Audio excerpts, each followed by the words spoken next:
see that Warren Buffett gave marriage advice? Oh.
Good evening, listeners, and welcome to another episode of Current Events on Tap, a podcast brought to you by the Alex Kirsch Project, where like the drinks, the current events are on the house. And I'm your host, Alex Kirsch, pragmatic progressive, U.S. Army veteran, truck driver, gamer, and streamer. If this is your first time on the show, please do not forget to hit like, share, and subscribe. And we are currently streaming live on YouTube and Twitter, which is now known as X Platform. Still don't like the name, but that's what I gotta call it. The format for this show is simple. I bring on one or more guests into the show. We talk beer or beverage of choice. Doesn't have to be alcoholic, but alcoholic is preferable.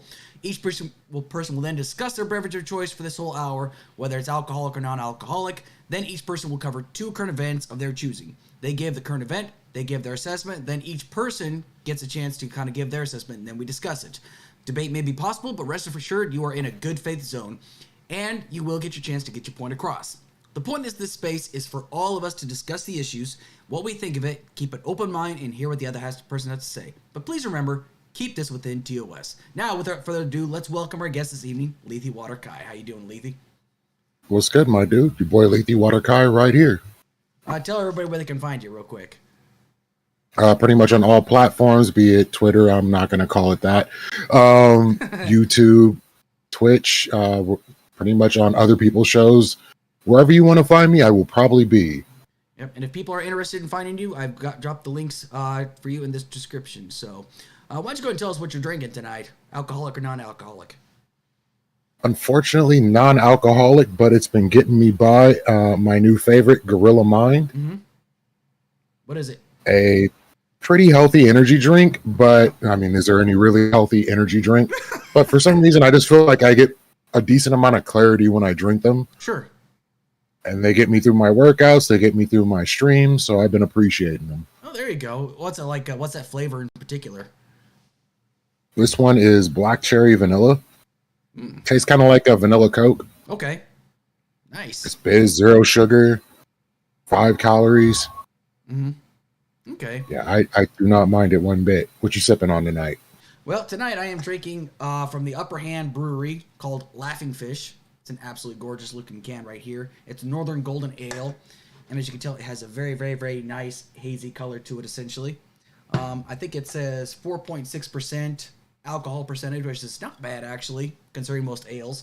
What can I say? I'm not really much of a beer snob, but like I don't really drink Bud Lights, Coors Lights, or anything like that. And like I tell everybody, I determine a good beer is if I can drink it at room temperature or cold. That's how I determine a beer, whether it's good or not.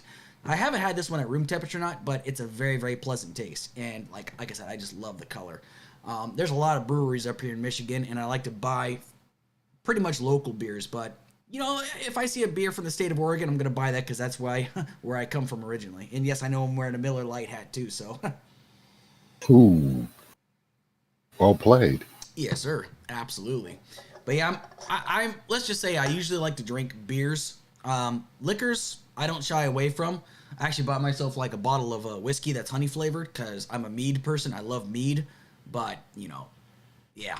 Ooh, buddy, mead for a minute. I drank that with him, and it was couch lock for me. I was not cool with that. Yep. I had me trying to fall asleep. Yep. There's sometimes where I like to I used to make a apple pie, right? The drink, but the main liquor was Everclear. Woof. Yeah, that put some hair on your chest right there, buddy. Yeah, that'll do the job. I was mainly a whiskey drinker when I was drinking, but I've been chilling out for a little bit, so pretty much Nothing wrong with that. any good Isla Scotch I was happy with. Mm-hmm. Yep. Hey, nothing wrong with that, you know. I mean, if people say they don't drink alcohol, I completely respect that, you know. That's why I say it's not mandatory that you bring an alcoholic beverage on here. It's just whatever you feel like drinking tonight. It could be water. I mean, 70% of our body is made up of water. 70% of the planet is water, so nothing wrong with that, right? Exactly. Right, so how about we jump into these current events? What do you think? I'm about that. Let's do it. All right, so first topic, I'll go into the first topic. The first topic we're going to talk about is the mainstream media, okay? So I did a debate about 3 years ago about whether the mainstream media is the enemy of the people, and I said it's not. Now, I'm going to re-engage on this topic because I feel like it's really been a hot-button issue. So Dominic Miller, 18 years old, and Lindell May, 23 years old, were the shooters that were identified during the Kansas City parade.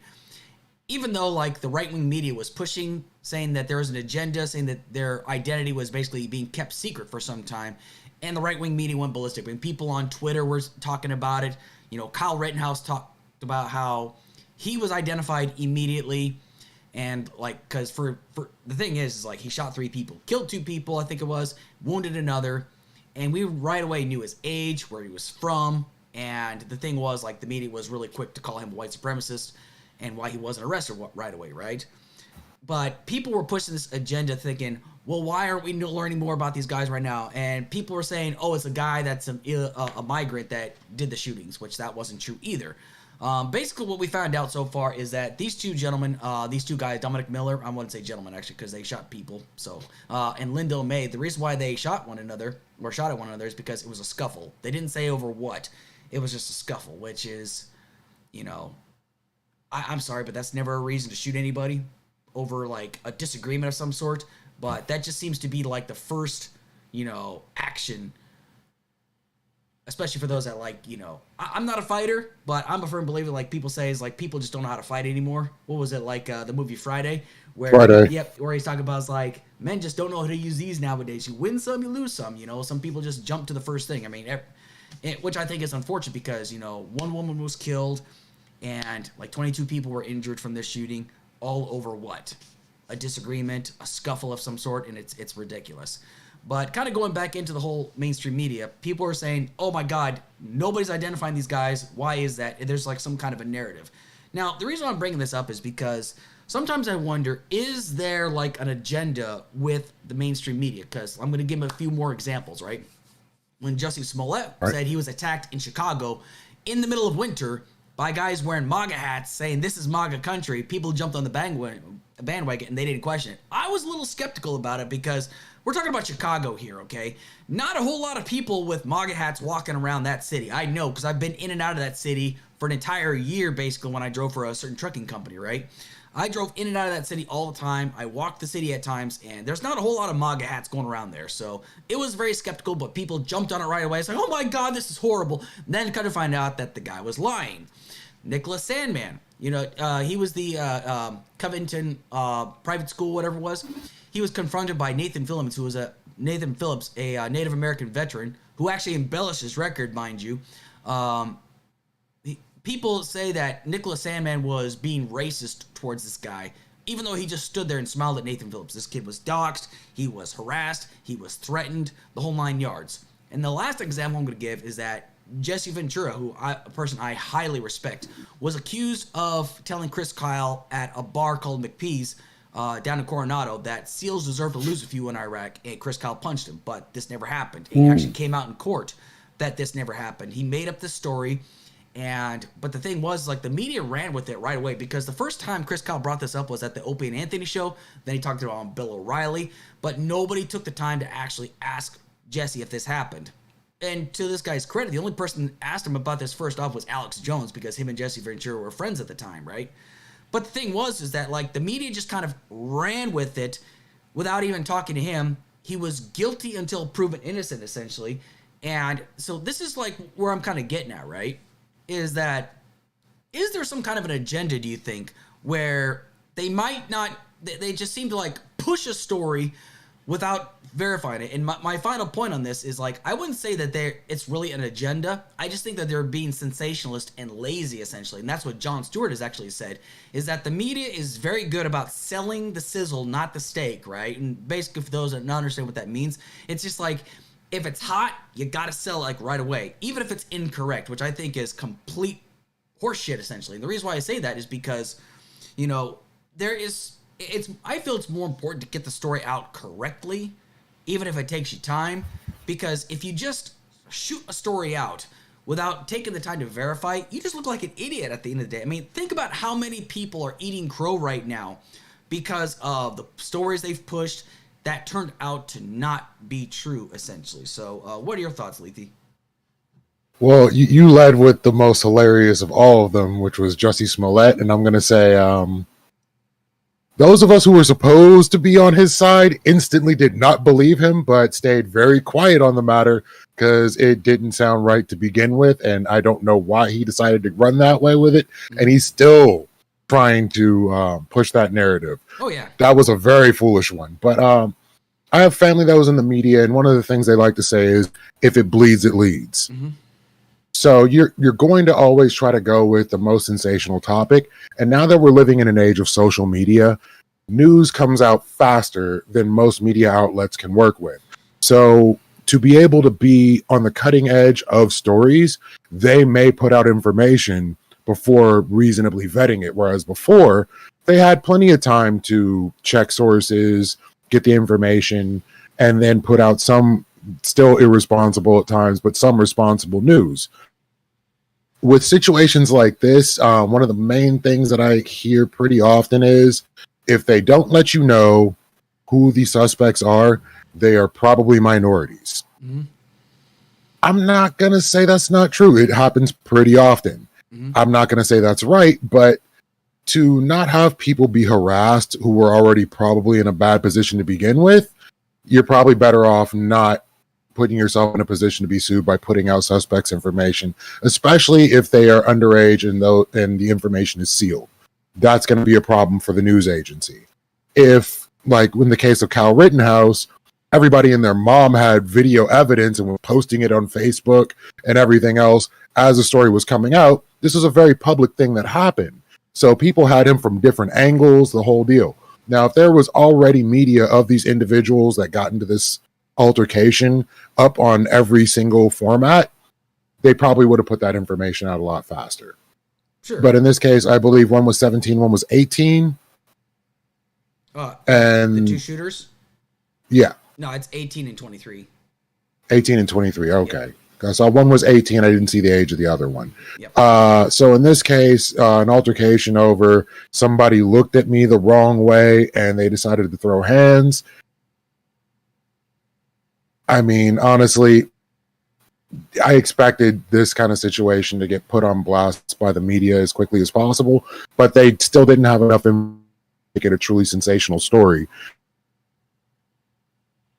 Information and the outcome of whatever victims were hit in the skirmish. Mm-hmm. And now we have all the information. It's nothing nefarious, so I don't see why anybody would want to call a conspiracy into this. Yeah. So one of the biggest things that I've seen that got pushed out, like especially on Twitter, right, is people are saying if these two shooters were, white, they would automatically, it would be all over the news talking about like how, there's like an agenda or like these guys are like right wingers or something like that. I don't necessarily think it's true because like, usually whenever like a shooter happens to be white, like it's not always like they're right wingers. It's just some people just like, people like to make excuses to like who the shooter is and why they do it kind of deal. But like the reason why so many of them capture so much attention is because of like, here's a good example, like Dylan Roof. He had an agenda. He was inside of a church for 90 minutes before he opened fire. And that's gonna capture nationwide attention essentially.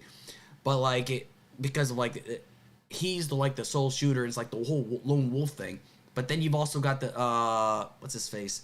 Last name was Holmes. He's the guy that shot everybody in the movie theater. That was a big deal too because nobody had ever done a mass shooting in a movie theater before. It's just like it, and like that's the reason why they capture so much attention essentially. But it's just like the thing that I've noticed though is that like, I'm not really gonna sugarcoat it. Usually like in low income areas, shootings happen all the time, and it's just because it's part of life. There, people are just, and I'm not saying they're used to it, but it's just like it's like an everyday occurrence. So if you're gonna like report everyday thing, it's just like your whole news cycle is gonna be filled up. It's not gonna capture nationwide attention. No, local news is a different story. I'm just talking about nationwide attention, and I feel like it's like the more nationwide attention it grabs, like the schoolhouse shooting or like what's it called, the movie theater shooting or the church shooting, something like that. That's why it captures a lot more attention. I mean, you kind of see where I'm coming from. Oh, absolutely. In this instance, it was an altercation between two individuals. It wasn't a terrorist event. Mm-hmm. It wasn't something where bystanders were targeted. Mm-hmm. This was just between two people. Yep. I don't see why this needs to be front page news, but I can understand considering where it was, how it went down, yep, why it would become something that ends up being bigger news than just local. Mm-hmm. But that doesn't spell anything nefarious. Yeah. I agree. I think people just are looking for a reason to be upset about something. They feel like, I think the reason why they kind of I wouldn't say they really held back because apparently they released the names like really quickly, but it's just I think some people are just lazy and they don't do the research themselves. That's just what I also think as well, because I don't watch mainstream media for a specific reason because I don't trust immediate sources.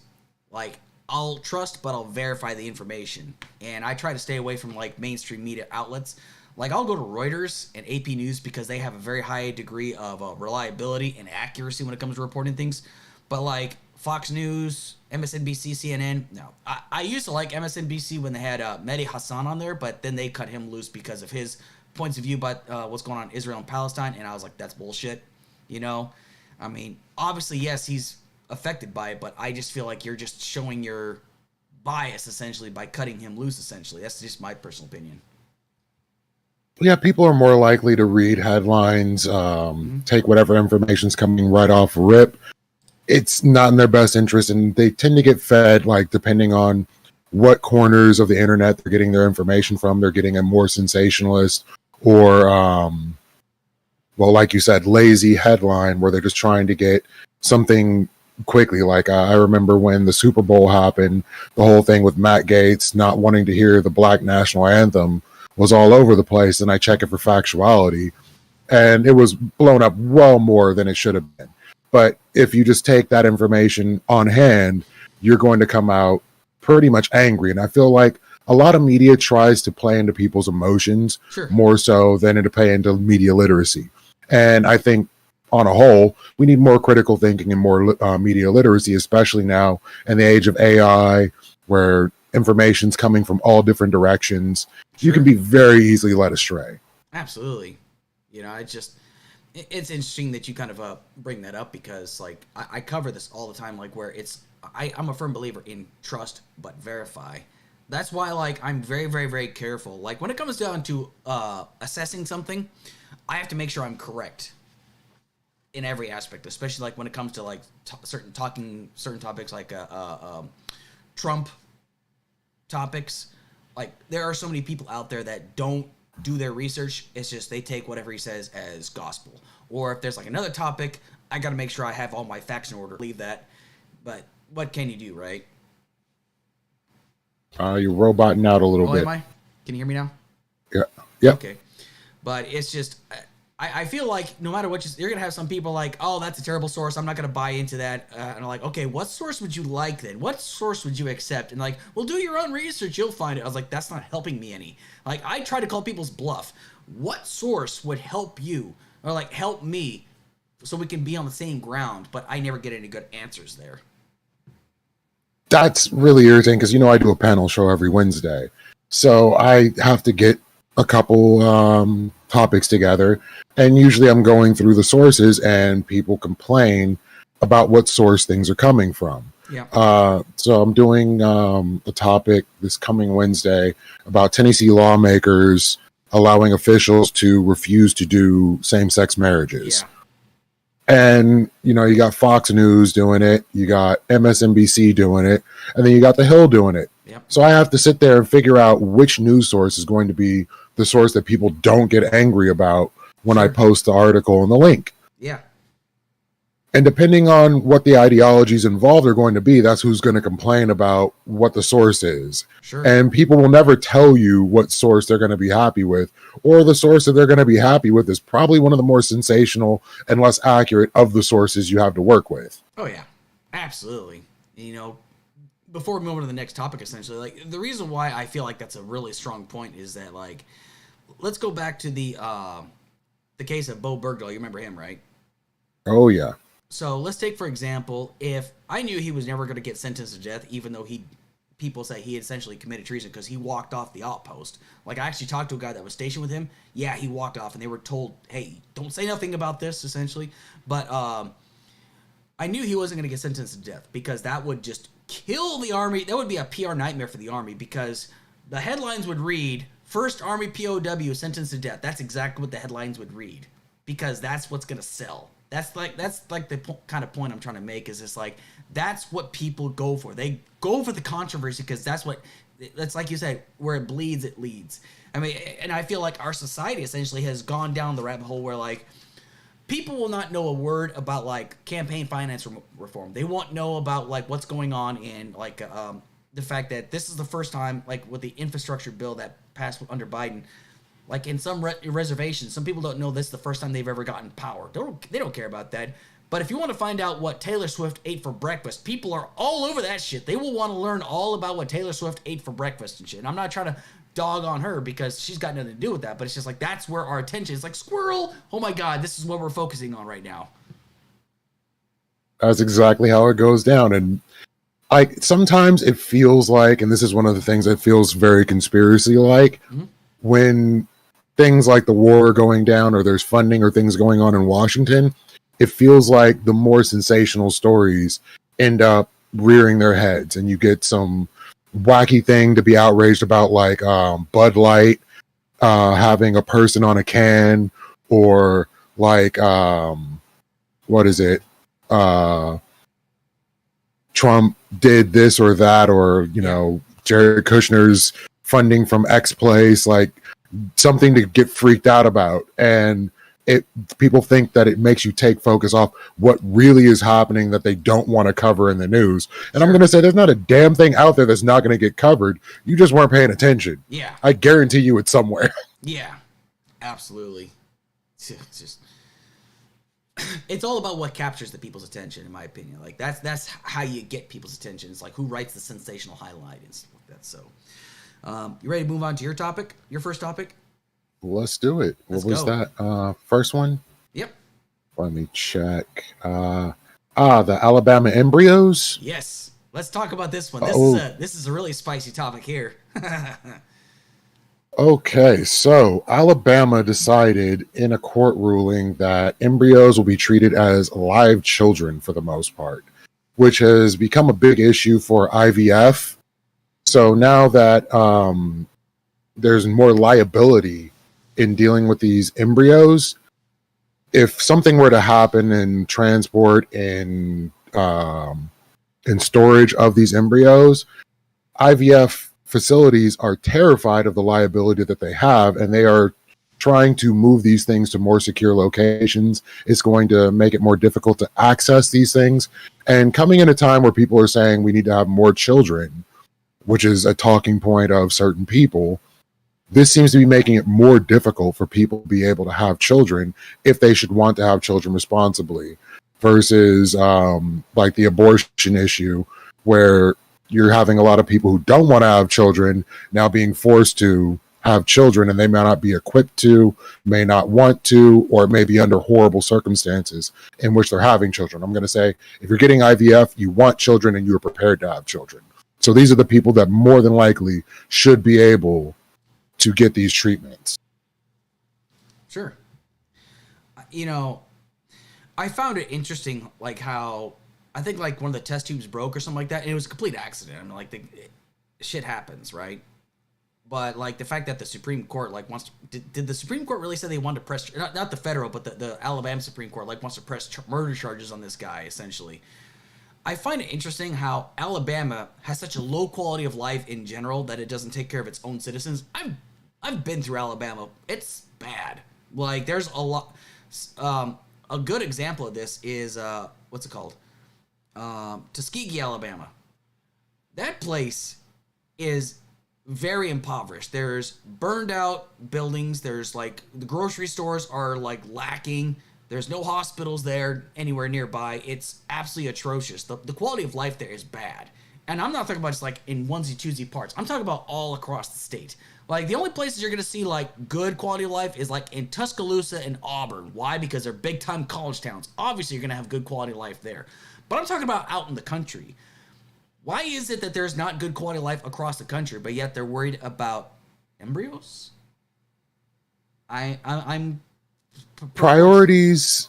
Yeah. Priorities are definitely out of order. And I mean, I'm a firm believer in a rising tide raises all ships. And so when you have programs that were set up during different presidencies to help people in the more rural areas be able to bring themselves up, like coding programs, computer programs, other things to actually make it to where these areas could have money coming in, these things were removed and weren't followed up. I think we need to focus more on these groups. And I think that's why people like Trump probably would get elected, would be voted for by these individuals, because they think people like this are trying to help them, because at least they're acknowledging these people. But that's not the case. Mm-hmm. They're still going to leave you in the backwoods with nothing to work for. Yep. So we need to focus on making it better for more Americans, especially the ones in the more rural areas, because they're the ones that need healthcare. They need jobs. They need working wage, like a living wage for the most part, but there's nothing there for them. No, there isn't. And that's very, very true. Cause like when I worked OTR, I delivered to like some of the more, affluent areas to like warehouses, distribution centers in affluent areas, and I've also delivered and picked up from lower income areas as well. And the difference is staggering, like how different everything is, the quality of life. And I think I talked about this on one of your panels, essentially. Like, the quality of life is different between, like, a good income area and a low income area. In a low income area, in a higher income area, the grocery stores are better, the hospitals are better, there's community centers, there's gyms everywhere. Everything is better. And, I get that. I'm not hating on them. It's just like they just have built a better community. But, like, in low income areas or rural communities and whatnot, nobody wants to move out there. Why? Because, like, the pay is not going to be as good. Especially, you're not going to get as good doctors out there because there's no incentive to move out that way. And I'm not saying doctors are bad people. It's just like some of them want to make a life for themselves, and they're not going to go to, the middle of absolutely nowhere to a small town because they're not going to get paid good money, essentially. Some guys have aspirations to get paid to be, that's just human nature, essentially. I'm not guilting them for that. But, like, the hospitals are not going to be as good. They're going to be as well funded. The schools will not be as well funded. The healthcare centers are going to be well funded. The grocery stores are going to have lower quality meats. They're going to have lower quality vegetables. They're going to be low on the priority list, essentially. I mean, it's all kind of tying together. And, I get some people make good arguments as to why they are pro-life. But it's just like the follow-through of the pro-life crowd for those that are already living seems very, what?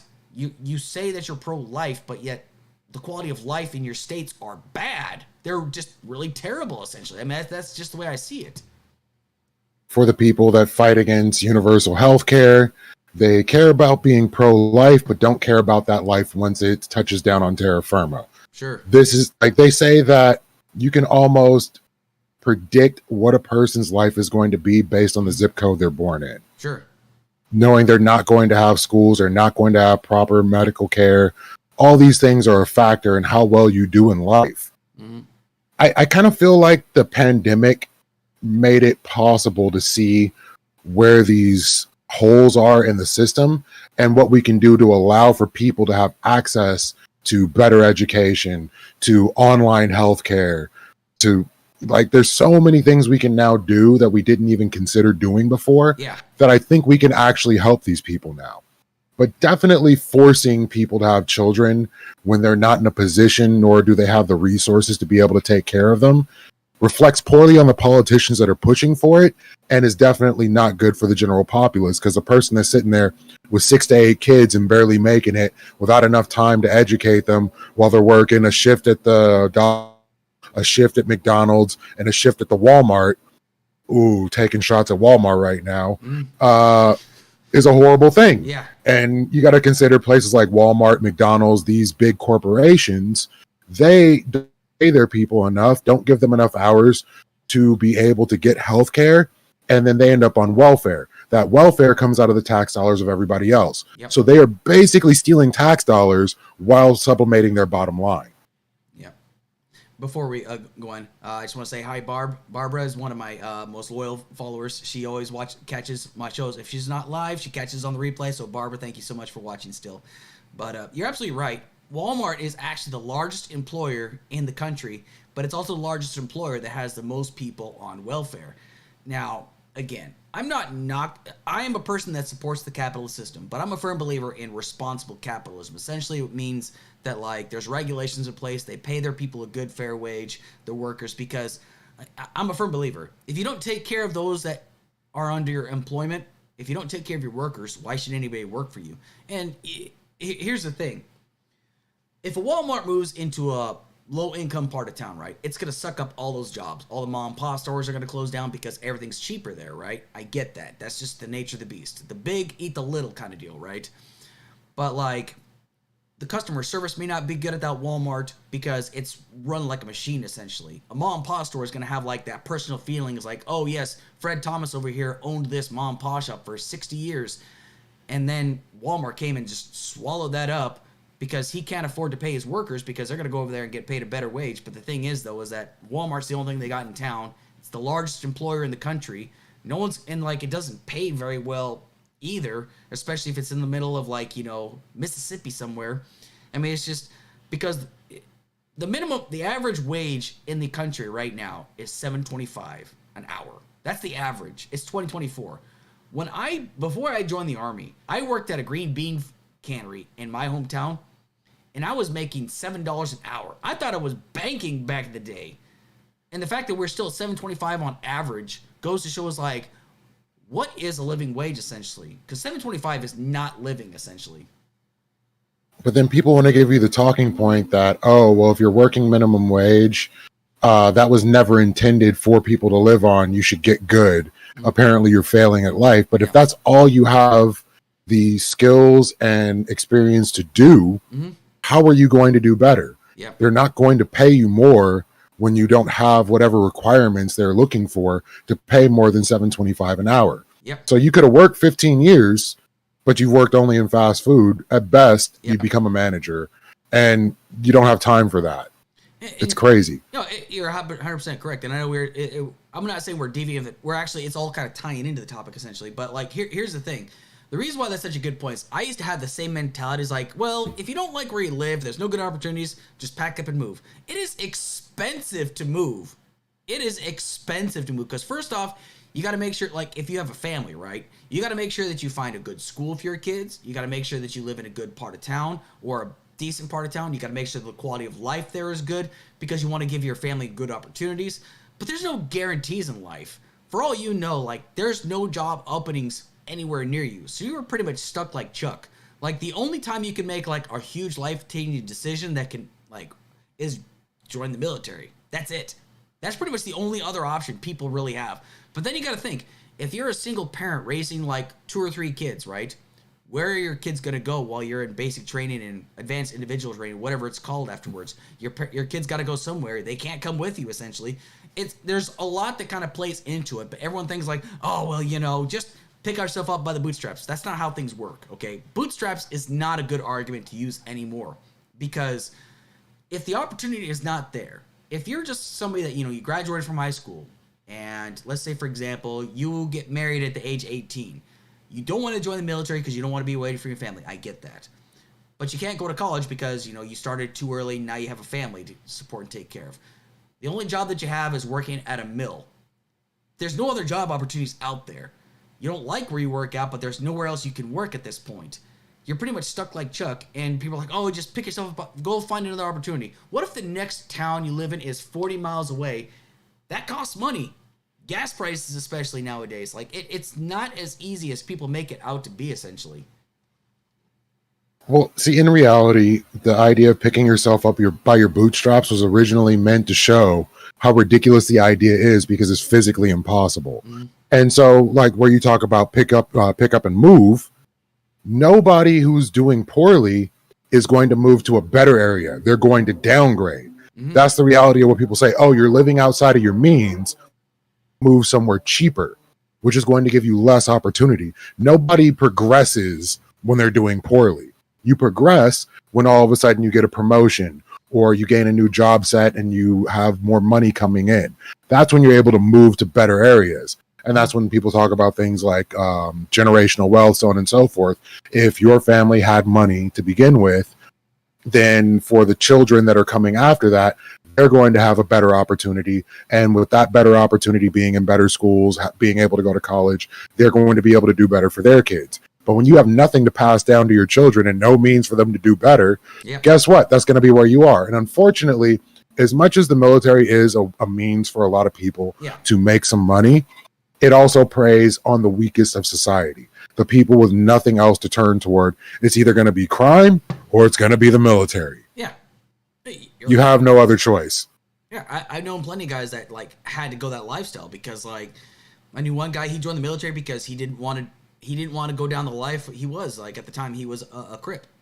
He didn't want to be a Crip anymore. He wanted to get away from it. I mean, he still never wore red ever in his life. He always wore blue and stuff like that. I mean, he never got away from that. But, like, the point was, like, he needed to get away from that lifestyle. And I get that, you know, and it's very respectable. But it's just, like, that can't be the only option out there. I believe there's more than one way to serve your country, and I'm a firm believer that like social programs like Red Cross, things like that, needs to be incentivized just like the military does, but we don't have those kinds of programs. And I feel like those are real life-saving, changing skills that can actually benefit you in the long run. I mean, the military can do that too, but I feel like you don't need to join the military in order to serve the country, essentially. So that's just my personal belief. But it's just... It all kind of ties together. Like, this is why I used to be against, like, universal healthcare or healthcare for all. I used to be against it, but now I get it. I'm totally on board with it because, like, last year, no, it was probably 2022 or something like that. I can't remember. But, like, I had a really bad pain in my neck. I went to a hospital in Flint, and I sat there for 6, 7, 8 hours in the waiting room. Never saw a doctor. They did EKGs and blood draw, the whole 9 yards, right? And my bill was, like, expensive as hell. It was, like, in the thousands, essentially. Not, like, high thousands. But I looked around the room, and there's a lot of people on there that were low income that did not have health care like I've got. They probably can't afford these bills hardly. Like, they got to, like, decide, am I going to pay this bill? Am I going to default on my mortgage? Will I be able to buy groceries for my family, essentially? It's those things I just kind of... And so, like, when people talk about, oh, I'm pro-life, pro-life, pro-life, pro-life, and then when they say embryos are more important. Okay, you've got people living on this plane of existence that can't make ends meet. Who is more important? Is it the embryos or is it the people that are already living? That's what I'd like to know from them. That's what I would like to ask the state of Alabama. I mean, what do you think? Well, that's where the issue comes in. When does life begin? And they jumped the shark harder than I've seen anything jump the shark before. They just took it straight to the bottom because, like, we were complaining about like 6-week abortion bans and things like that. Mm-hmm. Now it's from the moment of conception, before conception. Yeah, we are talking about this is a kid. So, if this is the case, should there be more rights, tax stuff going on? Sure. Should there be Social Security for these embryos? Like, what do you want to do to actually establish, rather than lip service, that these are people? Yeah. And that's not going to be something they're going to want to deal with. But on the other end of it, you look at healthcare. Preventative healthcare is better in the long run for the taxpayers and for people. More people are not willing to go to the doctor if something's wrong, like, oh, my side's hurting, and I'll just walk it off. I can go to work today. If they'd gone and got checked out, that bill would have been lower. Mm-hmm. You have these kids. These kids have problems. You can't afford to get health care. Well, take them to the doctor, make sure they're good. By the time that kid is really messed up and you have to take them to the doctor, or you end up in an emergency room, you end up with a bill. Mm-hmm. If you can't pay that bill, that's going straight to the taxpayer. Yep. That's going to bump up the cost of all the stuff in the hospital. And this is why hospital bills are high as it is. Yep. They got to recoup money somewhere. Yeah. They're always going to get their money. Yes. So we need to really put a focus on it. And I think that was what was great with Biden, the child tax credit. Yes, I agree. That put a big ding in child poverty in this country. Was it the best that could possibly be done? Of course not. We can always do better. Absolutely. But the fact that somebody is doing something, and I think Republicans are also considering that the child tax credit is a good thing. Mm-hmm. We need more programs like this going on. Yeah. You know, I mean, people have got to give credit where it's due, because like there are people out there that really needed that lift, because it's going to help them in the long run. I mean, we talk about like, we got to think about the children. Well, this is thinking about the children. This is about making sure that they are taken care of, essentially. Like child poverty was knocked down by 60%, I think it was. Was that the figure, or am I just over exaggerating? No, it seems about right. Yeah, but I think it's just, I think you hit the nail on the head. I think that they really jumped the gun on this one. I think trying to bring murder charges against them that as an accident. It's not like this guy was being malicious with it. Even if he was, they're just embryos, honestly. And I think this is like where when people say, oh, well, these are just fringe groups. These are not fringe groups. These are lawmakers here. These are like, when I found out that the state of Missouri, there was a guy that actually found a way to access women's menstrual cycles in the state of Missouri. That is frightening to me.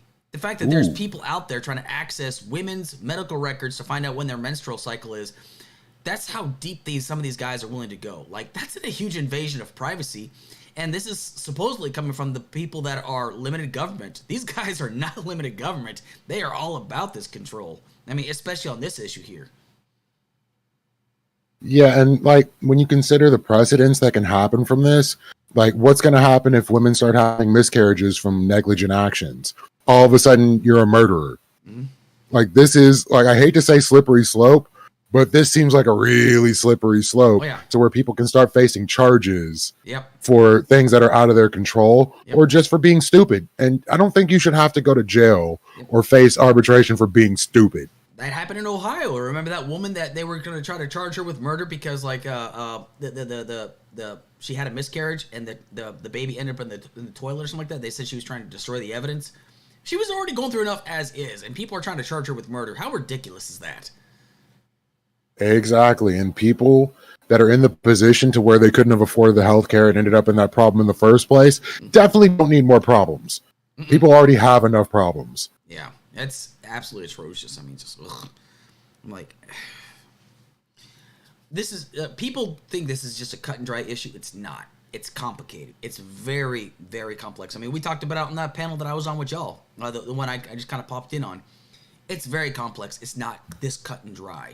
It's not everything is the same. Every situation is different, and I think that's something that people need to take into consideration. But it's just like we're so quick to paint a slate, paint it with a broad brush, and therefore everybody's under the same standard. No, I'm sorry. That's not how things work in this country. At least they shouldn't, at least. I'm just saying make a way for everybody to be able to, based on their abilities, make a living and not end up in a position that they cannot build themselves up. I understand there are some people that just aren't going to get right. That is what it is. But if like when I was growing up or like my parents before, when you see homeless people, they had mental health issues or severe drug addiction. Now you have a population of working homeless. You got homeless people that work 2 jobs living in their car. Mm-hmm. This should not be the case. Why would anyone want to bring children into a world where it's very possible if something bad happens to you, you don't have any money set aside for emergencies? One missed paycheck, you're out of your living situation. And you and your family are now living in your car. I hope it's big enough.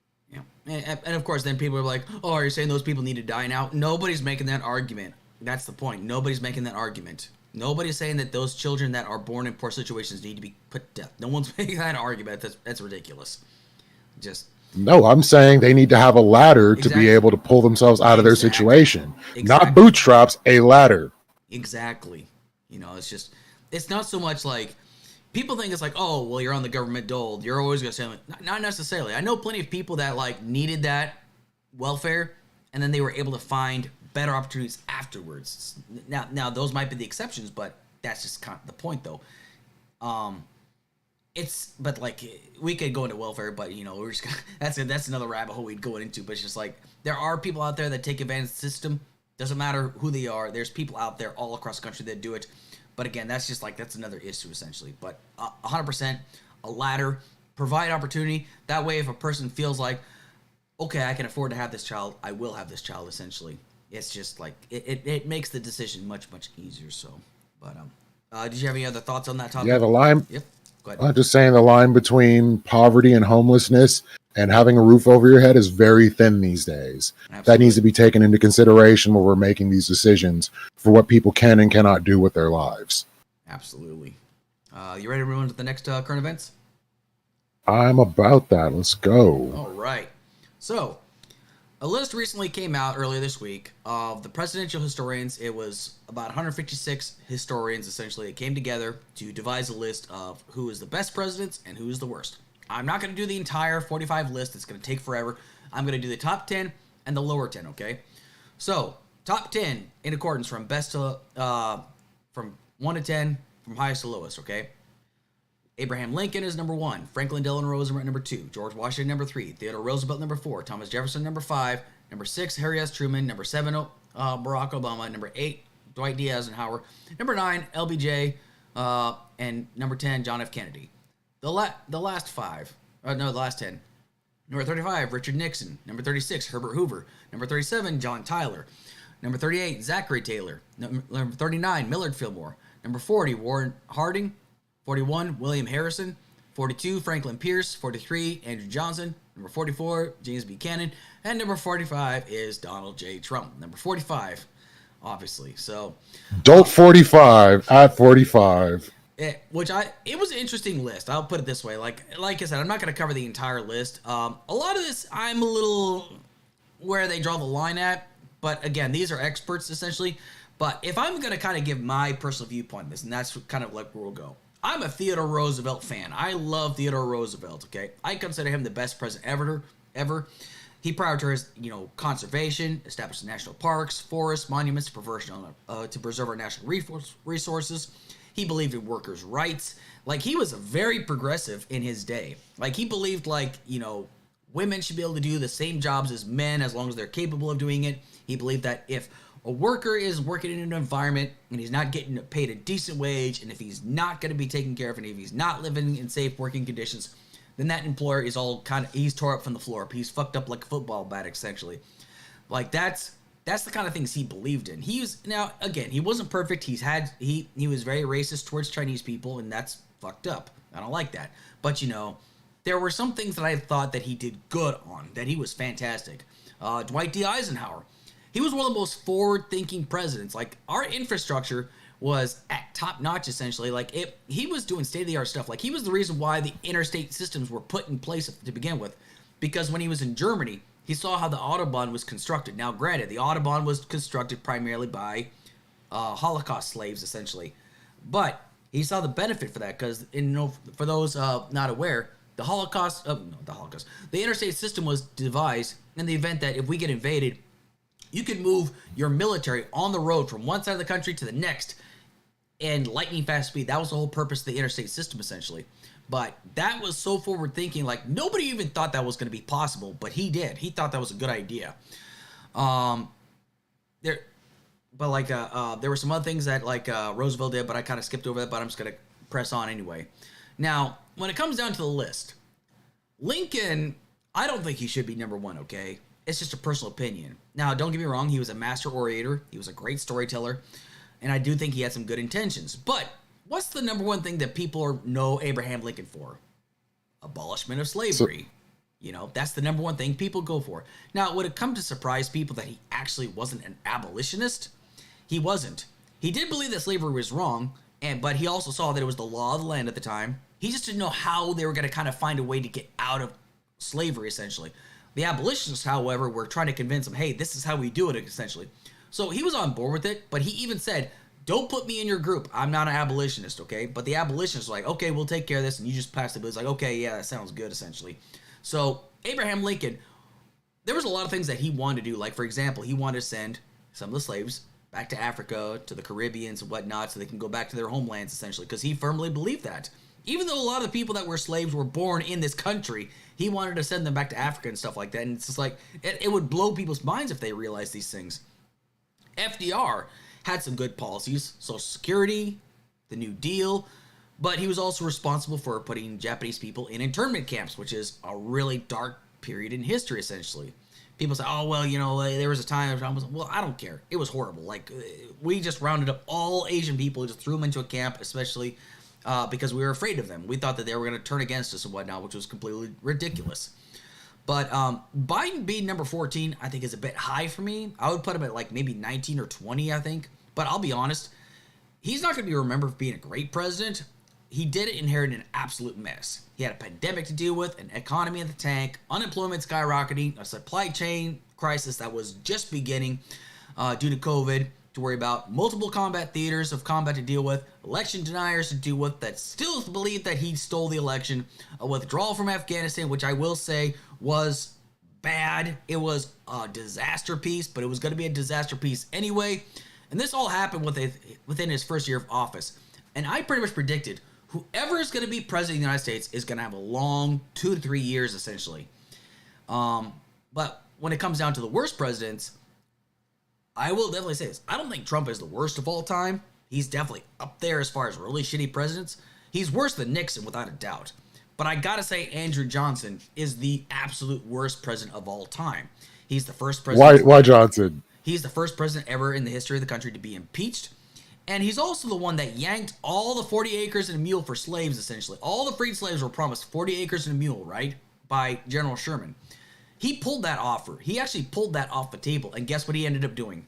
He ended up paying reparations to all the slave owners. Why? Because they lost their property. That's what he did.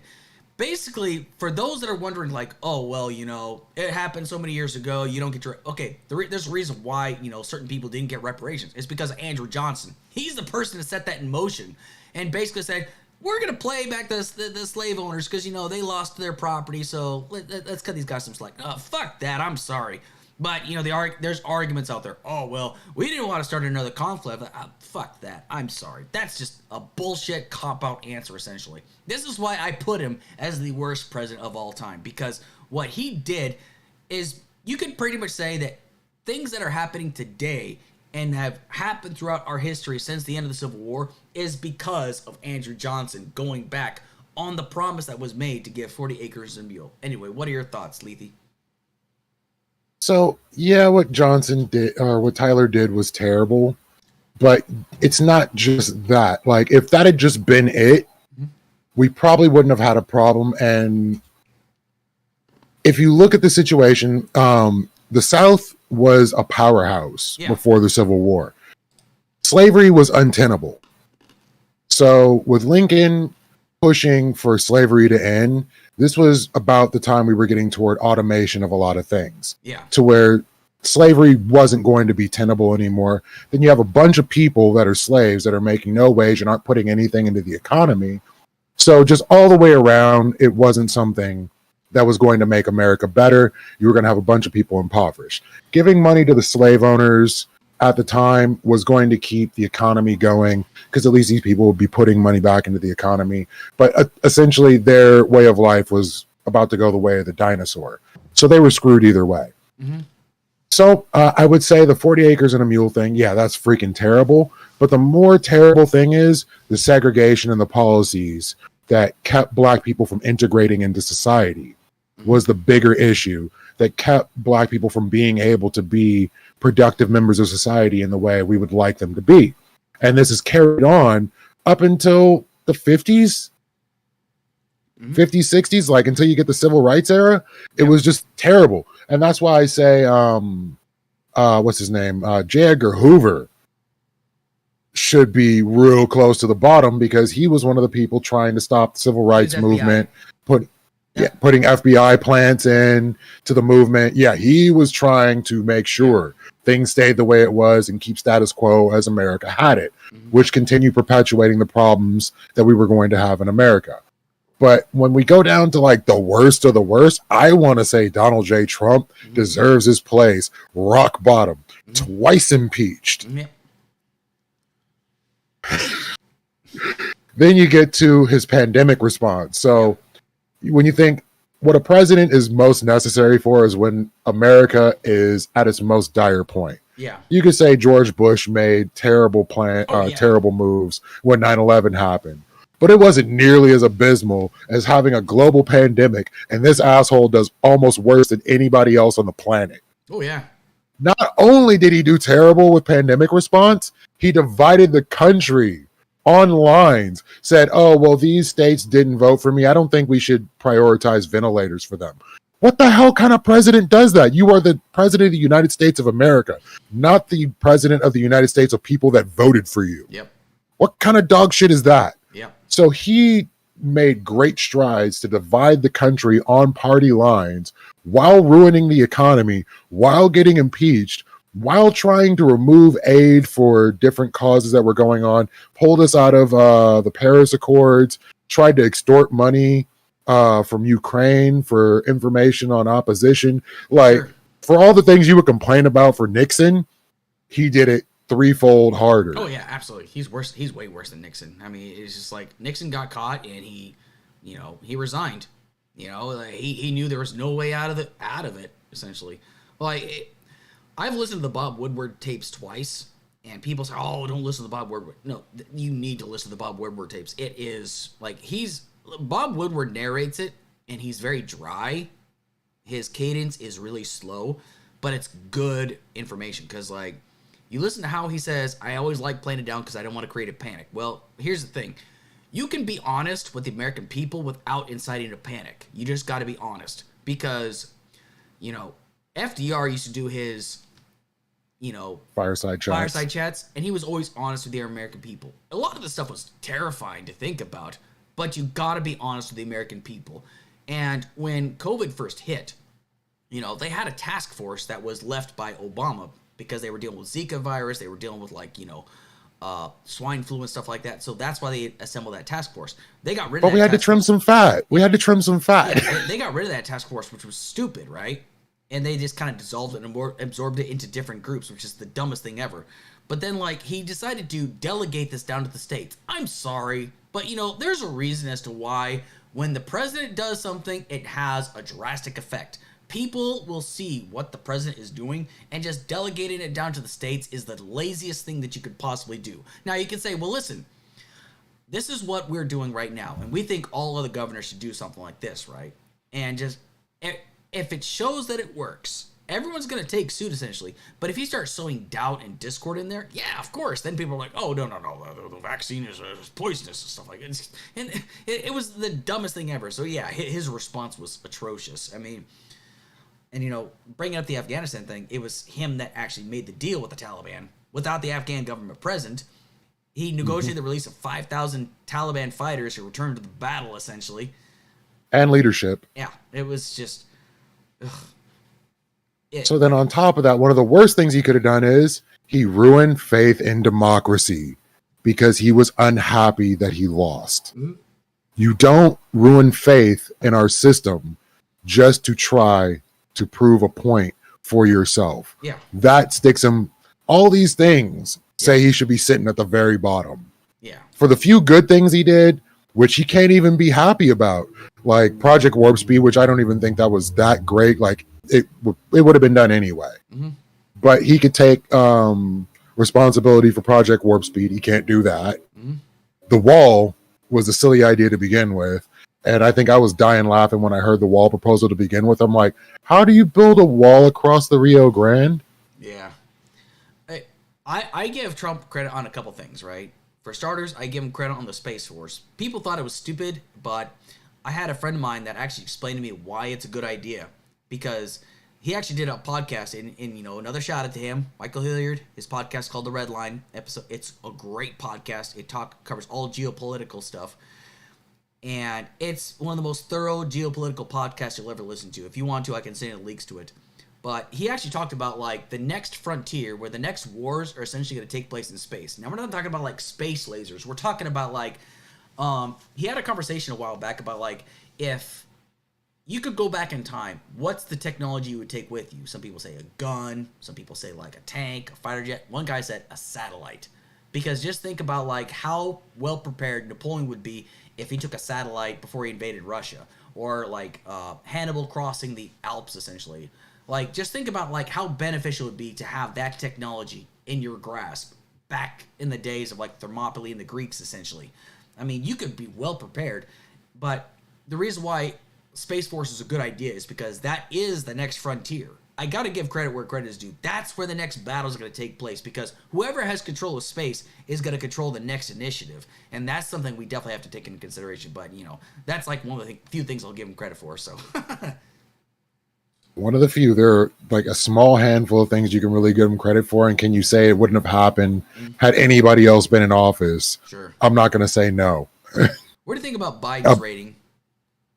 I think Biden deserves to be up there. He inherited a huge mess. Mm-hmm. He got us out of Afghanistan, as ugly as it was. Yep. I don't think he could have negotiated a better exit.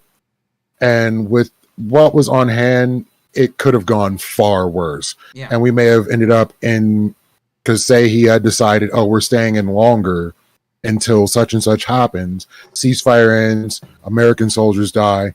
We're not leaving for another 5 to 10 years. Yeah. So to end a 2+ decades war, I think is a great notch in his cap. Like I said, child tax credit. There are a lot of things he's done that have been exceptional. And this is what really sucks is most of the Democrat presidents that have been in my lifetime are coming off the heels of a mess that was made before them. Mm-hmm. And we don't get to see what they would have done had we been in a good position. Yeah. Because I think Obama would have been a better president had he been in a better position, had Bush not done the garbage he did, lying about what got us into Afghanistan and Iraq in the first place, all the money that went into the military industrial complex. We could have been in a better position, and Obama probably could have done. And then the banking crisis that went down because of all that, the housing crisis that went down on top of that. So many things that had that not been on his plate, I think we'd have been in a better position as a country. Yeah. And that would have reflected better. I feel like Clinton had a pretty good run of it because there wasn't quite as much mess going on when he got into office, but it still wasn't a very, like, we had just gotten off a Desert Storm and still had similar issues. So I want to say Biden definitely deserves to be up there. And it's, when I look at the Trump versus Biden administrations, it's not about the person or the president themselves. It's about the administration they have backing them. And my issue mainly with the Trump administration was they couldn't fill positions. There were many holes in the chain of command. Yeah. Whereas with Biden, those holes are shored up and the things that need to get done are getting done. They even fixed the tax problem. So like the tax problem that Trump created, Biden has fixed the tax issue, and people are getting decent tax returns when we need it the most, as we're coming out of a global pandemic. So I feel like he deserves a lot more credit than he's been getting. That's fair. And for the record, G.W. Bush is number 32 out of 45. So I think he's well placed, honestly. I don't think he's a bad man. I just think that, he tried and he failed. And I think there's a lot of malicious stuff. Like, I feel like he was talked into going to Iraq. The WMD thing was an excuse, but I just think it was more about vendetta and the money that was made off of KBR and all the government contractors. Those guys made a fucking killing. Those guys made a killing over there, and it was atrocious. But nothing we can do about that now, honestly. But yeah. I blame Cheney and Rumsfeld and all those people that he had advising him. And again, your administration speaks for what happens with your presidency, and he had some of the worst people. They had this show Little Bush back in the day on Comedy Central. Freaking Dick Cheney just eating people a lot. Yep. That was hilarious. But you don't want to know what's crazy? I just finished the book. I forgot to give a shout out, but I just finished Liz Cheney's book, Oath and Honor, where she talked about working on the January 6th committee. Her father talked about how she is doing what's right and sticking up for her, and he stuck up for her greatly. I was like, why the fuck am I agreeing with Dick Cheney? Holy shit. What kind of a world am I living in where I'm agreeing with Dick Cheney? I've actually listened to that guy talk in person. Before they left, it was in 2008. What was it? Early 2008? Yeah, it was early 2008 before I went on my 4th deployment to Iraq. He came to Fort Hood to speak. And we had Secret Service there and stuff like that. We all got searched and stuff like that. They had positions, whatnot. And he came on there, which is funny, is the fact that, when he came and spoke, he says, "Your President, George Bush." And half the audience went, boo! But then when I saw the replay later when he said that, they edited it to make it sound cheers. So once again, the media, fucking playing it up, But, everyone, boo! I was like, oh my God. I remember that. I was going to jokingly say he's got a gun, but that would have been bad. That would not have been over it, so... Well, considering he shot a dude while hunting... That was the joke, too, so... Anyway, did you have anything else to weigh on, or do you want to go moving on to your last topic? It about covers it, but it's just the people of yesteryear who we considered monsters, like Dick Cheney, like Richard Nixon, almost look good now in comparison to what we've been dealing with. And that's a sick thing to think about. I hate that Biden said this, and like this is one of like I've had some issues with Biden, like the crime bill, stuff like that. Yeah. Like as a black man in America, I definitely was not wholeheartedly on with Biden's history, and the fact that he used to hang out with Strom Thurmond. This jackass literally said not a week ago. I've worked with racists. I work with people like Strom Thurmond, and the conservatives we have in place right now are far worse than this dude. I'm like, if there was any better way you could have said that, you're not wrong. But if there was any better way you could have said that, yeah.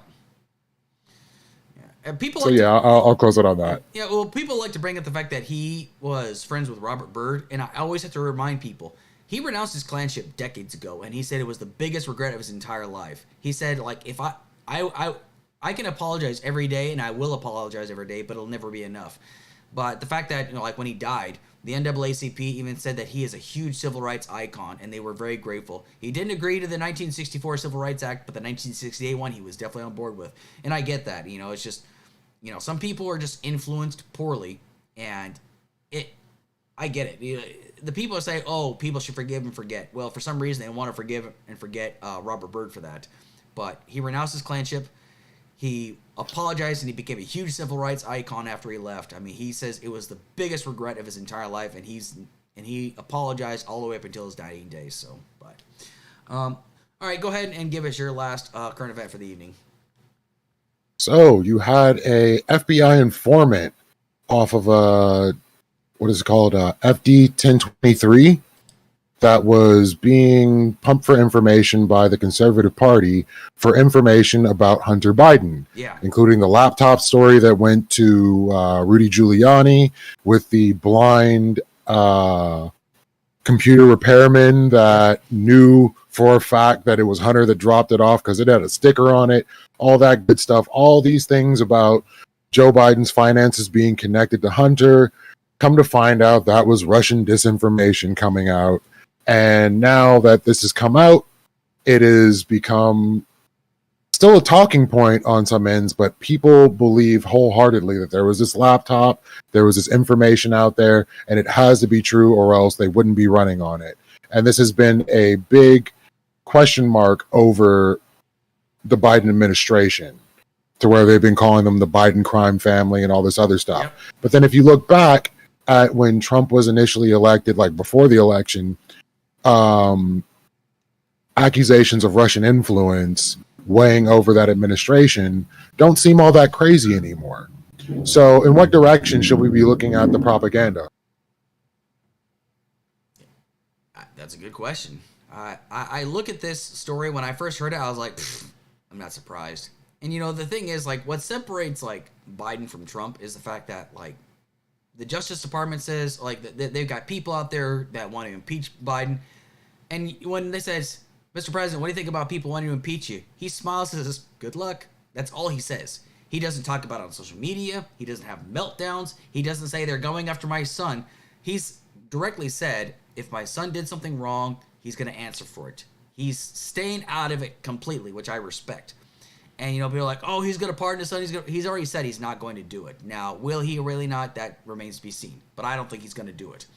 But, like, Trump pardoned everybody that was close to him, especially those that remained the most loyal to him, essentially. Now, these are, like, very, very telling. Now, it's always interesting, like, how they bring up the checks. Where did the money come from? Okay, well, first off, Joe Biden helped Hunter buy a car. His son paid it back. Biden's pay their debts. His brother borrowed money, paid it back. The money's trails there. They're still thinking that there's some kind of connection with, dirty money coming from somewhere. So far, they haven't proved any of this stuff. And even when they had the impeachment investigation, their main witness said, I don't see anything here that proves for an investigation in the impeachment. And they still said, yes, we've got all the proof. But they haven't shown any of it, essentially. I'm sorry. I mean, I'm a firm believer. If there is dirt, if Joe Biden did something criminal, by all means, bring charges. I have no problem with him being held to account because nobody is above the law. But they haven't brought anything. There is no evidence that they've brought forward. And it's like, oh, you're just blind. You're listening to the mainstream. No, I'm not. I'm asking you, where is the evidence?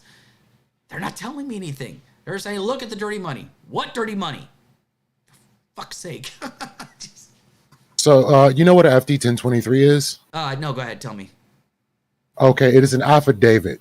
So literally they had one dude who was willing to swear on an affidavit that these are the facts of what's going on. The entire party started a committee and a campaign to impeach Joe Biden based on one dude's word and an affidavit with no proof or evidence. This is what they built their entire case off of. This is what all the news stories have been about. One dude and one document. That document was withheld because they knew something was wrong, and that's why this man is now up on charges. They were holding on to that document to build a case against this individual. I'm a firm believer in what's wrong is wrong. I don't care what party it is. So if Trump was being railroaded, I'd have been like, hey, none of this seems to be holding water. It is what it is on that. Same thing when Hunter Biden had his problems. I was like, well, throw Hunter in jail. Like, if you find issues, whatever the case may be, throw his ass in jail. And if you find that Joe Biden was also involved in these circumstances, well, looks like we got another impeachment coming down. Yeah. Sucks to have two presidents in a row getting impeached, but it is what it is. What's wrong is wrong. Exactly. But you have people that will co-sign based on political affiliation. I find that to be disgusting. Yeah. What's wrong should always be wrong. I don't care who is doing it. Mm-hmm. So in the case of Biden, they want to impeach him for virtually nothing because they have not found any links going on. With Hunter, they got him on tax charges. They tried to get him on the gun charges. I don't believe doing drugs is necessarily a crime you can really punish on. So, you know, how much of a crackhead he was really doesn't matter at this point. Yeah. But it is what it is. Whereas you look over in the other direction, and I'm not trying to whataboutism, you got Jared Kushner getting money from governments to the tune of millions of dollars. $2 billion from the Saudis. That's something I feel like we need to look into. Oh, sure. Absolutely. And I'd be saying this, if you were to flip the script and Hunter Biden was Jared Kushner, I'd be like, hey, seriously, somebody needs to look at this. And Joe, what do you have to do with this? Yeah. It would look super suspect. Absolutely. You're 100% correct, but, you know, Trump had Ivanka and Jared Kushner working in his administration. I don't see any Biden children working in this administration. And what's funny is that, like, I remember I saw, like, it was like some sort of I don't know, it's a bunch of world leaders who are all gathering around, and Ivanka, like, introduced herself into the conversation, and was like, what the fuck are you doing here? Like, they looked at her like she was crazy. Like, she was not welcome. I mean, it's just... But that's the problem, is that, like, he injects people into the conversation that had no qualifications to be there. Like, the Trump administration, people said it was like the biggest circus act. It was a snake pit because they had the most unqualified people in certain positions. I think the only person they had that was qualified was Mattis. I love Mattis. I've seen him speak in person. Mad Dog Mattis. Yeah, well, he doesn't even like being called Mad Dog. He likes being called Warrior Monk. But, like, I get it, though. But, like, he is... Like, when he came to Fort Benning before, like, the first SFAB, which is Security Force Assistance Brigade, which is the combat advisors before they deployed, he came out to speak to them because this was a whole new ball game of, like, what we were trying to go for. And he was very, you know, attentive, he was responsive, he was witty, and he was non-divisive either. He was non-partisan. He says, I want you to remember, my fine young troops, whatever you hear on TV, everybody back in Washington, both Republican and Democrat, they've got your back. I was like, I love this shit. This is what I love to hear. That's the kind of stuff I like hearing. But, you know, I'm going off topic. But, like, if you've got proof, because, like, there's the guy Bobulinski, right? Everyone keeps saying, oh, he's got this evidence. He says a lot of generalities and very vague on TV, but he hasn't brought anything to the table. And I feel like the Democrats, like, some Democrats have done a great job of blasting the other side. And one of my favorite superstars right now is Jasmine Crockett from Texas. That woman is fucking amazing. Like, she does not take shit from anybody, but he says the only thing that Joe Biden is guilty of is loving his son. Because remember when Sean Hannity pushed out that voicemail of Joe says, hey, Hunter, he's like, listen, we love you, buddy. That sounds like a caring father that cares about what his son is going through. I thought that's what family was important, right? And it sounds like he cared very deeply. And, you know, Hunter's been sober for a couple years now. And he's turned to painting now as a means of therapy, which I get. But, like, people are just so consumed by this. And the only reason why they're doing this is to appease one person. One person only. Trump. That's it. Because they think turnabout is fair play. Well, if you've got the evidence, by all means, bring it forward. But they've got jack diddly squat. I mean, I feel like I'm talking too much. I'm sorry. Well, it's just hilarious that again a whole party fell for a Russian disinformation campaign, and if you consider recent events, our boy Comrade Tucker just did a piece with Vladimir Putin and is now talking up the Russian structure, their supermarkets, saying Americans will be happier in Russia at this point. All of a sudden, we're back in the Cold War where the Russian disinformation seems to be working. Yep. It's ridiculous. Like, how do we get back in this position? And so, yeah, you could say maybe Trump was a useful idiot to allow for Russian influence to work its way back into American politics, which I find to be disgusting, especially now that, we're defending one of our allies against Russian invasion. And you have one party not wanting to fund that, and you have another party trying to make sure that we're defending our allies. And the person that is trying to run for president right now, who is basically saying that we should not defend our allies should they not pay their bills, which is a terrible look. If you want to be a world power, you need to show that you defend your allies, whether or not they foot the bill for it. This serves for a terrible precedent. And if he becomes president again, I think a lot of our allies will be rethinking what direction they put their support in. Sure. Because it definitely would not be America at that point. No, of course not. Like I've seen like what there is a huge concern of him running for office again, because there was world leaders that were like, this guy's a joke. Like there's a reason as to why, like at the G7 summit, that people laughed at him, because he's full of himself. The first time I saw him push off a world leader, right? I think it was Montenegro, pushed him off to the side so he could be in front of everybody else. I was like, this guy is such a fucking embarrassment. I know Joe Biden stumbles and fumbles and trips over himself and falls off a bike, but, he gets back up again. He dusts himself off. He doesn't make excuses. He doesn't say, oh, the media's out to get me. He just goes on about his day, really. I trip and fall. I'm clumsy as shit. But it's just like, I look at this whole situation as far as like, and you and I have shown to be very consistent. If Hunter Biden's guilty of something, by all means, bring charges, prosecute in a court of law. If Joe Biden is guilty of something, by all means, bring charges, impeach him, because you can't indict a sitting president. Trump made sure of that. You can't indict a sitting president. And if they want to go after Joe Biden for his, once again, when he leaves office for the classified documents, by all means, do it.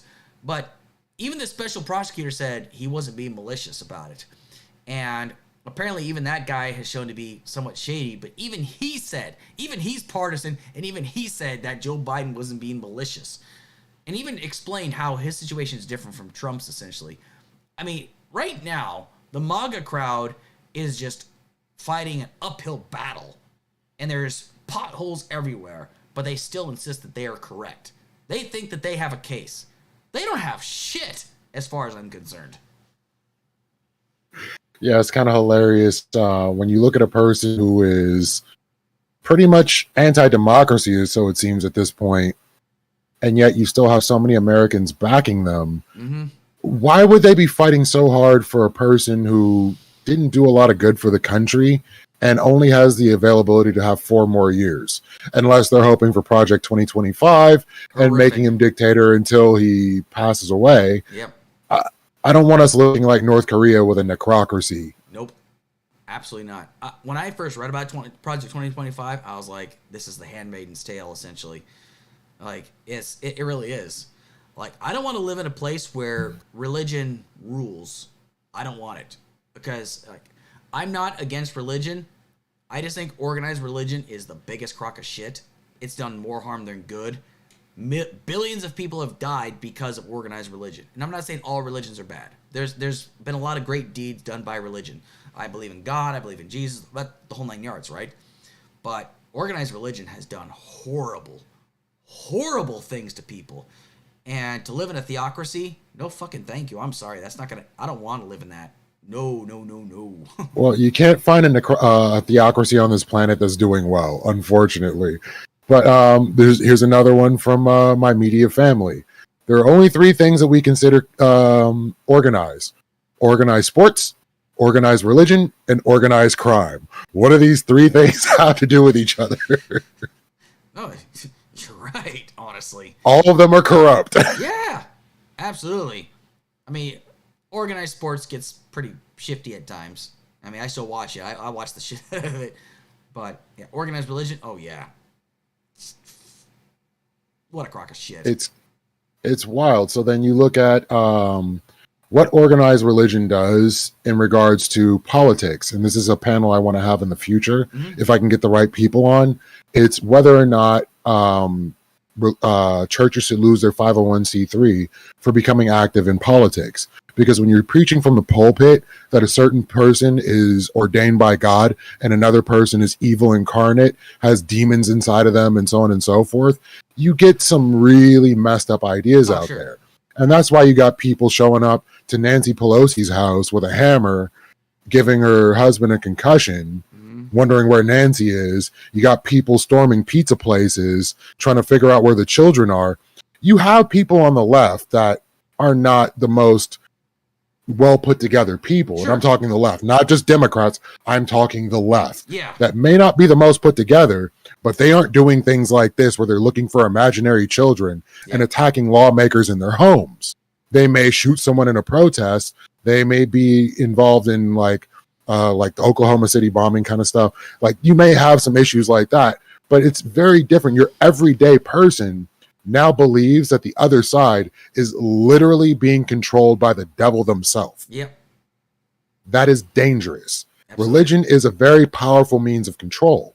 So when religion is falling to one side of the aisle on things, you have to worry about what that does for the country itself. The soul of the country, literally. Absolutely. I mean, you put it really well. I mean, there's I actually caught the attention of Pastor Greg Locke on Twitter, which is hilarious. Ooh, that guy. Yeah, I basically said he is evil, and he says, "I don't believe I know you, sir. We can have a conversation if you want to." And I said, "Well, do you stand by this argument? If you're a Christian, you cannot be a Democrat and a Christian at the same time." I'm like, "Do you stand by that?" He hasn't responded to that. But yeah, if you do that panel, please let me know. I would be glad to be on that one, because that's my. I know I say you don't do paddles on weekdays, but I will make time for that one. But I will let you know. But like, religion is, there are benefits to religion. Like, I've been to churches where the pastors are good, honest people. It's not a very big congregation. The church is not state of the art, but it's all about community, which I get. I'm all about that. And like, if you donate money to them, they show you where the money goes. Like, there's a church down where my mother-in-law goes to church at. The pastor there is a good man, right? And he says, if you donate money here, it's going to go to a well getting built in a village in Africa. And it actually showed, like, a few months later, we went back, it showed the well actually being built in this village in Africa. I was like, I like this church. They actually practice what they preach. They're not an empty mouthpiece. But it's the big churches that do, like Joel Osteen, you know. You said it before I could. Kenneth Copeland. That guy makes millions of dollars. And you got the televangelists is like, what was that? Like, they was like, come on here and get your tithe right here. I'll send you a napkin right here. But praise be the name. You will bow into the name of Jesus Christ. Like, those are the guys that I just like. They rip people off. I mean, I know we're really getting off topic, but it's just like, it just drives me nuts. Well, this is something that's destroying our country. Like, religion itself is not destroying the country. It's people using the tool of religion as a means of control to divide the country further. We don't need division. We don't need tribalism. Yep. And I talk against tribalism pretty often, and we do it with the Democrat versus Republican, right versus left. We are all one people. We are Americans. We need to look at it that way. And we may not agree on all things, but we should be able to come to the table, see what our differences are, and then work forward to see what we can do that's going to be to the benefit of the entire country. Sure. If we find that these ideas aren't going to move us forward, well, we're going to have to put that on the back burner, because these things are what we need to move the country forward and make us a stronger union, because we need to build a better union. Yep, I agree. It's 100% accurate, because like, I tend to say that like the left tends to be its own worst enemy at times, because they talk about like how they believe that they are there for everybody else. But the second, like, for example, if they find out somebody that is a member of the LGBTQ plus community, right, but they vote Republican, Sometimes people on the left are like, why would you vote for somebody that's Republican and they were voted against you? You're an idiot. You're just alienating those people further away from you. Then you got like, people like Candace Owens. You got people that are calling her, like, I don't agree with Candace Owens. I think she's a moron. But it's not my place to tell her where she should put her politics, though. And you got people on the left that are calling her derogatory names. Like, I don't like the term, I don't like the term Uncle Tom. I don't like it. I think it's offensive as hell. I know where the term comes from, but like, I call her Clandis. Well, that's funny. That's actually kind of funny. But like, I think it's wrong to tell people, well, because they're a certain skin color or a certain sexual orientation, they have to vote this way. You're basically telling them what they should or should not do. I believe everybody, like, I might ask you why you vote that way, but I just tend to tell people, this is why I'm a progressive. This is why I'm a Democrat. This is what I believe in. I don't try to lecture people whether they should or should not vote based upon their skin color, their heritage, their religion, and whatnot. I just am curious, why do you vote this way? And there are times I'm a little hostile on Twitter, but that's because I'm surrounded by fucking morons on there. But it's just, I'll be civil if they'll be civil.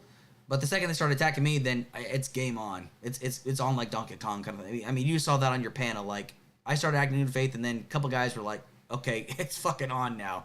It's game on, bitches. It was amazing. Yep. But like, that's just like the way we need to go. Like, I'm a firm believer. Like, I want to bring people on here that disagree with me, especially if I feel like they can be civil. Now, not everyone's gonna come on this platform, but I am willing to engage with the other side and get their point of view on certain topics. But I mean, you look at certain people that are shills for an ideology, and they know they're going to be able to make money if they speak a certain way. So when you bring up people like Clandis, she started off as a Democrat, and she was trying to build a doxing platform for people that did things she didn't like. And when she got called out for it, all of a sudden she switches sides and starts throwing black people under the bus. Mm-hmm. The black community is not going to appreciate that. Mm-hmm. But this is kind of circling back to our very first topic on media literacy. We have a severe lack of critical thinking skills and a severe lack of epistemology going on in this country. Education is at an all-time low. Yeah. 2/3 of Americans are illiterate. Mm-hmm. Where do we get our information? Why do we believe it? One of the main questions I like to ask is, what do you believe in and why? Yeah. When people actually have to look in the mirror and answer that question, they get real hesitant and they get real squirmy and real slimy, because when they look down to the bottom of their heart as to why they believe the thing that they believe and what they're going to put forward, they don't want to say that truthfully with their chest. Mm-hmm. Yeah. I live in a very conservative area, and a lot of progressives don't want to come out of the woodwork because, like, I wouldn't say it's hostile, but it's just like, it's rough. Like, my wife and I, we took part in a parade, and we held the sign, Tuscola County, I'm sorry, the Democratic Party in our counties. I already kind of doxed myself, but anyway, we had the sign out there, and people were like booing us and stuff like that. I mean, I can take it. It doesn't bother me. I'm used to stuff like that. But not everybody is the same as me. Not everybody has thick skin like I do. Some people, it's a little bit harder for them to kind of come out of the woodwork. So it's harder, especially in conservative areas, to come out. And, some people that are conservative, some of them are proud of their heritage, but some of them are just like afraid that the second they say it, that they're going to be automatically accused of being a racist, which I think is unfair. I know plenty of people that are conservative that I disagree with wholeheartedly, that are good, honest people. There are people that I know that are Trump supporters that are good, honest people. I question why the fuck they would vote for that guy, but it's just, some people just have different priorities, and I think we need to kind of get back to that. But there are some people that are just so far gone that I call them, I call them Mogaloid morons, essentially, because they're just so brainwashed that anything he says is gospel. He is never wrong. That's a problem. It's that ideology. It's that worship that I worry about. I don't believe in worshiping any one political candidate whatsoever. I don't care who it is, okay? I love Jesse Ventura, but I don't worship the guy. I like Joe Biden, but I don't worship him. I just vote for him. Whoever's going to be did you see? Go ahead. Did you see the golden statue of CPAC? Of Trump? Yeah. Oh, that's been around for years now. That's been around for like... Exactly. Yeah, that is horrible. Any Christian should be like, Golden era image. What's going on with that? But it's just, that's what I worry about. That's why I call it a cult. There are experts that are cult experts that say this is a cult following. And, you know, it's just like this blind loyalty that he demands. Like, he demands loyalty without offering any return. That's a red flag to me. And even though he says, I only want to be a dictator on day one, I don't give a shit if you want to be a dictator for a second. The fact that you want to be one is concerning to me. I mean, it's just... I'm a firm believer that no people are a monolith. There's no every person that believes this ideology believes the same thing in that ideology. Sure. But when you look at certain instances where people are willing to give apologia for things there should be no apologia for, history is not going to be on your side. So there was an individual I had a conversation with. I don't even know if you'd really call this a conversation, but kind of a back and forth. And I called him a civilly liable sex offender. Mm-hmm. And this was based off of his actual charges. He is civilly liable for sexually assaulting someone. Mm-hmm.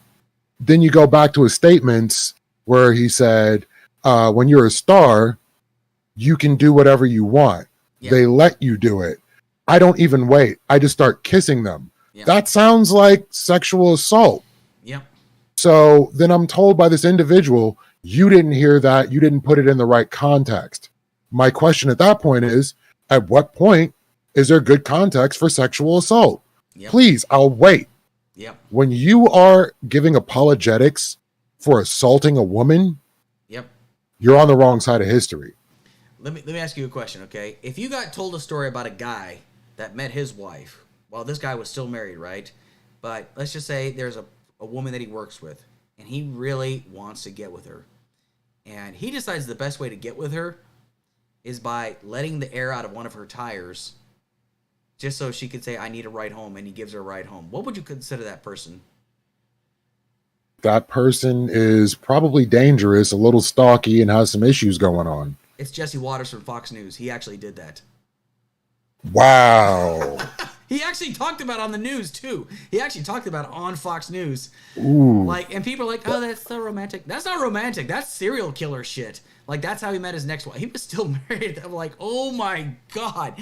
Like, you can't even make this shit up.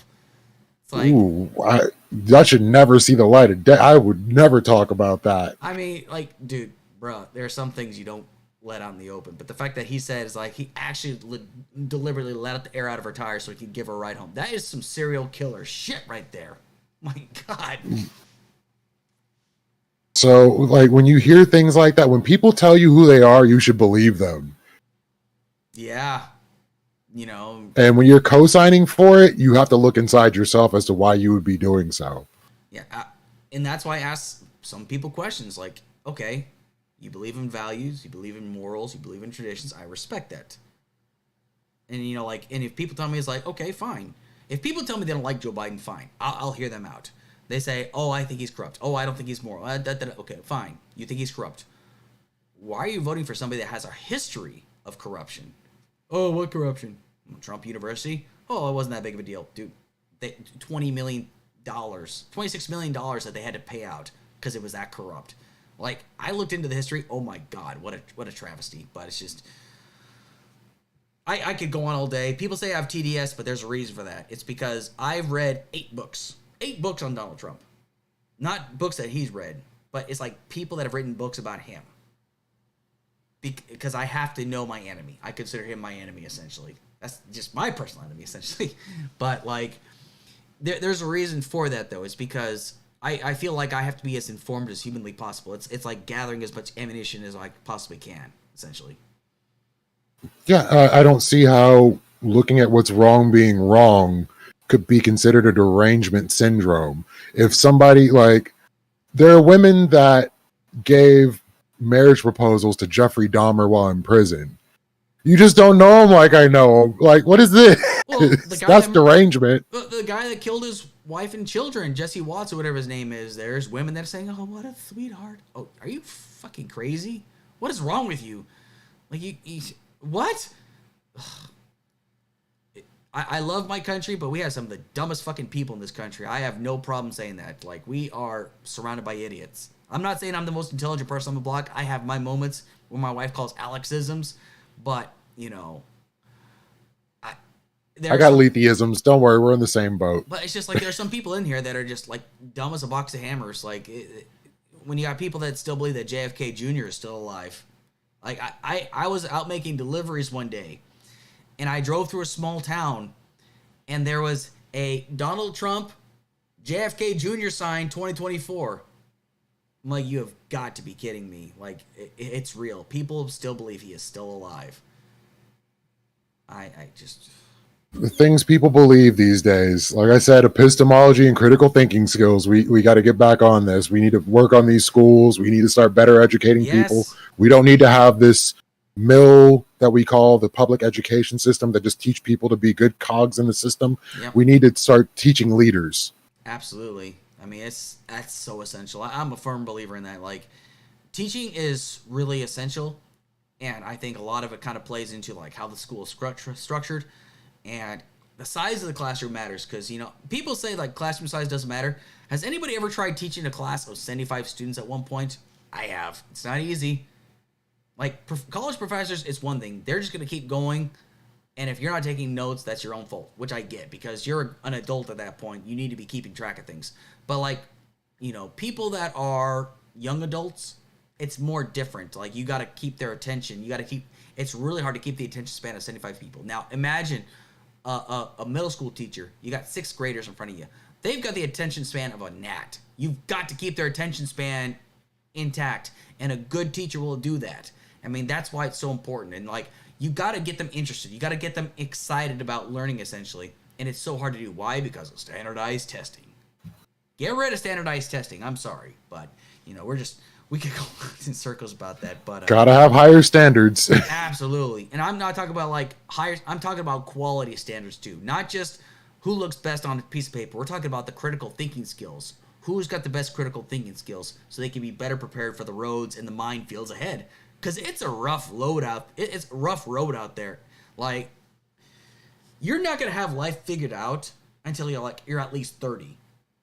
Because, like Mark Cuban said it best, when you're in college, you're drinking, you're partying, you're not gonna have life figured out when you're 21 years old. You're more concerned about, like, what am I gonna do this weekend? What kind of a party? That's true though, because you're free to be young and explore and have fun. That makes sense. I get that. Not everybody's going to be that way. There are some people that are more driven and more dedicated, and I get that. But the average American, when they're in their 20s, they want to live life and they want to live large, and I'm all for that. Live life, have fun, be safe about it, but just have a great time. But eventually, you're going to need to grow the fuck up. And that's where the learning, you never stop learning, essentially. People think you graduate from college and that you're done learning. No, you learn every single day for the rest of your life. I'm learning new shit every single day, essentially. But, yeah, it's just... Life's university. it really is. I mean, that's why people have got to open your mind a little bit. That's why I try to have this space. Because you might tell me something I've never thought about before, which is why I try to keep an open mind on this. You know, it's just... That's why it's important to have dialogues like this, you know? Yeah, and I've also heard if you're the smartest person in the room, you're probably in the wrong room. Exactly. I think that was actually covered in the panel we were on together. It's like, if you're the smartest... I think... Was it Sprouticus that said that? I want to think. I would say it was Desperado, but I can't remember. Because he usually has great wisdom like that. He does. Yeah, Desperado's a good guy. So, before we close up shop, you got any last thoughts or what we covered tonight? For the most part, it seems like we need to start understanding that no people are a monolith. We need to start investing in our most vulnerable people in this country. We need to start working on critical thinking skills. We need to step out of our cults and our bubbles and start looking at our fellow Americans like they are not our enemies, but also our teachers, so that we can learn the worst of us and the best of us. We need to start giving each other chances and stop judging each other as harshly as we have been. Because tribalism isn't going to see us through this. Unity is. If 9/11 showed us anything, as horrible as it was, when we come together, we are far stronger. Yep. And it shouldn't take a crisis for us to come together, which I think is something we really, really need. Because, you know, that was my 4th day of basic training. And, but like, when I came back from basic and AIT, I was on Christmas leave and I was hanging out with my sister. And I was like, I'm so glad to see people come together. And she's like, why should it take a crisis for them to come together? Shouldn't have to. And I fully agree.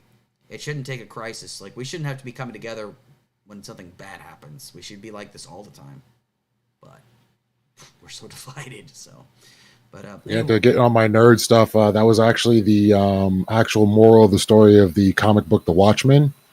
Was a person that was supposed to be the smartest person on the planet wanted to create a crisis so hardcore that it would bring humanity together.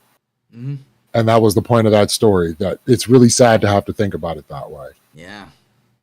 I never actually read the comics, but I like the movie though. I know I'm sorry. I know you're really critical. It's fine. Yeah. Well, they chose the central figure of Dr. Manhattan to bring humanity together against, where in the comic book he created a fake alien invasion. Really? Well, which actually makes more sense than rallying around one dude who could literally blink the planet out of existence. What are you going to do as a people? What's funny is the fact that like I was told that like my favorite character was actually a real piece of shit, Rorschach. Yeah, Rorschach is a piece of shit. He sees everything in black and white, and if you see everything in black and white, you miss the gray, and you're going to ruin everything. Yep. And he actually was the one that took that entire story apart, because when that alien invasion came down, Rorschach put out the information to say, this isn't real. Somebody devised this and created the division again. Yeah. Yeah. When I found out he was a piece, I was like, well, that's unfortunate, because I really liked him in the movie. So I still need to watch that video you sent me about Moon Knight, but I'll probably do that after this. So, but hey, whenever you got a chance. Yep. So anyway, you want to give a last shout out for yourself before we close up shop? Why not? Hey, your boy LetheWaterKai on all platforms. Come check me out on Wednesdays. Hopefully I have Alex Kirsch on the panel at any point when you're watching, so you can hear more of these great thoughts that he has. I've had a blast being here. Thank you for having me on, and you have a great night. You do the same, and I'm usually doing shows on Saturdays, but I had to do it tonight. But be sure to tune in next week, Saturday at 8 p.m. Eastern Standard Time. And Lethe, once again, cheers to you, my good friend. And let's cheers, my dude. I'm out of drink, but not a problem. All right, everybody have a great evening. Take care now, dude. Peace.